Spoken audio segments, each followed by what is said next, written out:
কক্সবাজারের উখিয়ার কুতুপালং রোহিঙ্গা ক্যাম্পে অগ্নিকাণ্ডে ৪ শতাধিক বসতঘর পুড়ে ছাই হয়ে গেছে। ঘটনাস্থল থেকে ২ শিশুর মরদেহ উদ্ধার করা হয়েছে। মঙ্গলবার ২৪ ডিসেম্বর দুপুর ১টার দিকে উখিয়া ১ নং ক্যাম্পে অগ্নিকাণ্ডের এই ঘটনা ঘটে।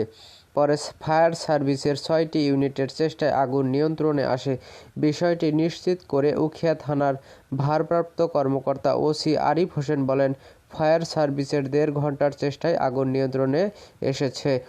আগুনে প্রায় ৪ শতাধিক বসতঘর পুড়ে ছাই হয়ে গেছে। ২ শিশুর মরদেহ উদ্ধার করা হয়েছে।